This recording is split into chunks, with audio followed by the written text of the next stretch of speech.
At this point, the real villain of the Evil Dead franchise isn't the Deadites. It's people who keep opening books that are literally wrapped in human skin.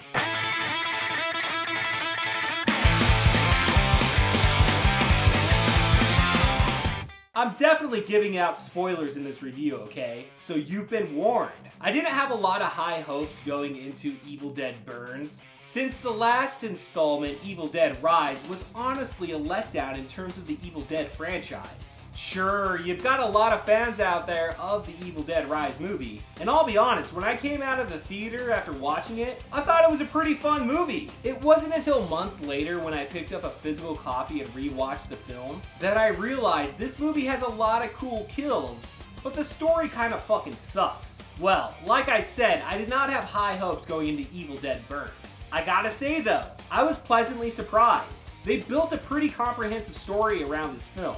It's dealing with a lot of family trauma, generational curses, spousal abuse, and domestic violence. The movie opens up and you're like, what the fuck is this? Like a young Bruce Campbell? Nope, it's just a real big pussy who uncovers the knife that he's not supposed to be uncovering. And then boom, the Evil Dead returns out of the lake, killing 2 unsuspecting fishermen. From there, I'm kind of like, where the fuck is this movie going? Apparently the chick that rose out of the lake is the same chick from the Evil Dead Rise movie. I didn't even catch that at first.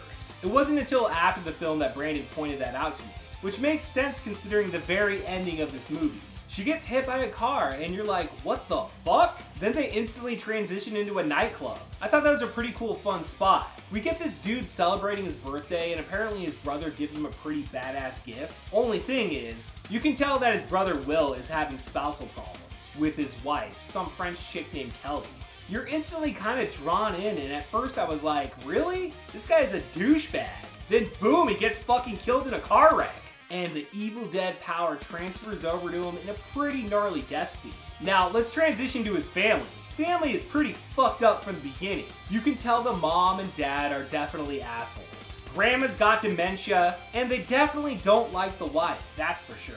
This is definitely where shit gets serious. They go to a dilapidated family home out on some farm, which right there you're like, this is pretty awesome scenery. The scene where the dad kills the dog was definitely fucking disturbing. But it does make sense considering what happens later in the movie. At the same time though, it's like I didn't need to fucking see that.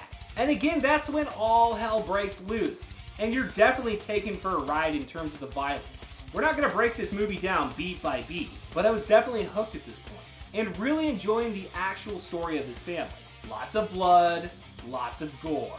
It was a very stylized film in terms of the editing and the number of shots each scene got. Brandon didn't like it because he thinks 6 different shots of some dude eating an apple is fucking stupid, which I totally get and can definitely see after the fact. But at the same time, while I was watching it, I didn't necessarily mind it.